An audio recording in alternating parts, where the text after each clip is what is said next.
3D printed steaks, bacon made from mushrooms, and fermented plant-based beef. Is this a taste of the future?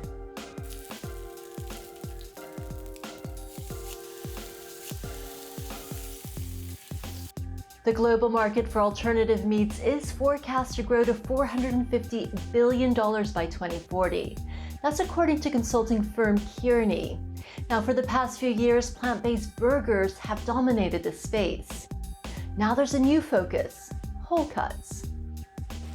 So the burgers and the sausages have been hugely successful, I think more successful than anybody expected. But most Americans, when they want meat, they don't just want a burger or a sausage. They want like that chicken fillet, they want that steak, they want that pork chop. So if a meat replacement is truly going to be a replacement, then the company that's making it needs to make more than just burgers and sausages. So that's been a big challenge for this industry, and whether they can make something that really mimics a whole cut of meat is a big open question for right now.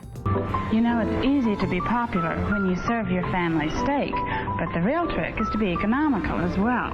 It can certainly be done with this versatile cut of the blade chuck roast. Now, this is a very popular cut of beef among American consumers. Some companies are taking on the challenge. We really believe that alternative meat is going to be as big as meat. And the meat industry is about whole muscle. You grow an animal, you grow a cow, you slaughter it, and you have whole muscle. And if we want to replace the meat industry, if we want to have a massive industry of meat that doesn't come from animals, it has to have a whole muscle. The grand vision is really to replace any kind of whole cut product. So we're starting from beef, but we're hoping to then move into lamb as well, chicken, of course, and even seafood and fish. The Good Food Institute's an industry advocacy group. It says the plant-based sector is undergoing a seismic shift. Currently, meat eaters are interested in trying plant-based meat because they biomimic the exact same thing. The taste, the mouthfeel, the structure, it feels the same as animal meat. And we see new technologies coming up that are improving taste, texture, and mouthfeel. And we're very excited because you can just see from a couple of years back to now how these products changed. From Michelin-starred restaurants to hawker stalls here in Singapore, everywhere there's plant-based meat. And I think that it is because the taste is getting so incredibly good. Meat is a food that we all like, especially when it's tender and juicy and flavorful. But plants don't have muscle tissues or the bite and chewiness of meat. So how do you make a whole cut of meat out of plants? Well, Atlas Food has turned to mushrooms. We think about creating amazing whole cut meat alternatives using mushrooms is really leaning into what we call the forager's secret. That is that nature's already created the most compelling plant-based alternatives to whole cuts of meat in the form of specialty mushrooms. We grow these specialty mushrooms that people eat and have eaten for hundreds of years, but we grow them very, very fast and in very large formats that make it easy for us to turn it into whole cut meat alternative products. It works really well because the taste and the texture of meat is really grown right into the agricultural product as it's growing. Because the structure is grown right into the primary ingredient, we're able to bring products to market that only have 6 ingredients on the label, and they're all ingredients that people will recognize and find comfortable to include in their diet. Some companies like Redefine Meat are taking a more high-tech approach. It prints its whole-cut meat alternative. We've broken down the composition of meat to what we call muscle, fat, and blood components, which are all plant-based. And we create them by taking natural ingredients and mixing them. And then we have a machine, which is basically a very large robot that knows how to place each and every one of them in a precise place according to a 3-dimensional file. And then we have meat that is really tasty. But it's 3 years of development, 5 patents, and a lot of hard work. One thing that is very critical that we are able to do very well is what is known as flavor delivery. Even when you have the right flavor, if it's not delivered to your palate in the right way, in the right sequence, in the right timing, it doesn't convince your brain that you're eating meat. And we are able to do it very well. When people eat our meat, sometimes they find it hard to believe that it's not meat.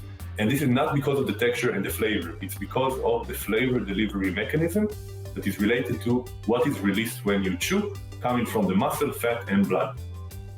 Fermentation is yet another technology being used to create whole cuts.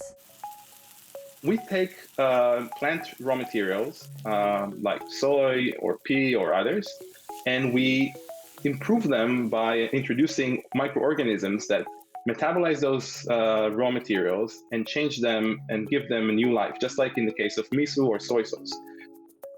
We get those umami flavors, we get a different texture and better nutrition. We have a proprietary process in which we take that raw material and turn that into something that really resembles a whole cut with its fibrous texture, with its nutritional profile, with the fat marbling, and with the general appearance of what a whole cut is. It's only a matter of time until our products and hopefully the rest of the other products made by other companies will be not only cheaper than animal-based products and healthier than animal-based products, but also at least as tasty as animal-based products. And this is where I think the real shift is going to happen. Solving for the challenge of recreating whole cuts out of plant materials, fermented materials, is really a very big challenge.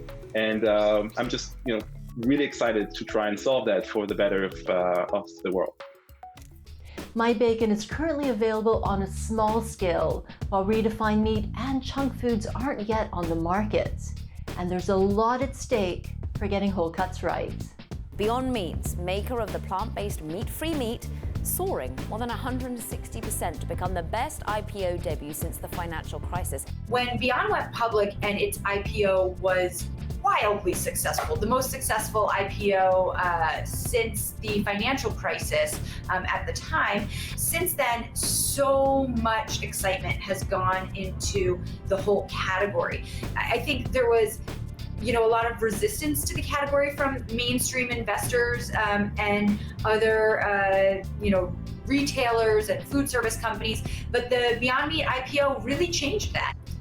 Every big food company is either in the space, thinking about getting in the space, or they're way behind and they should be in the space. It is one of the fastest growing segments in food in a long time.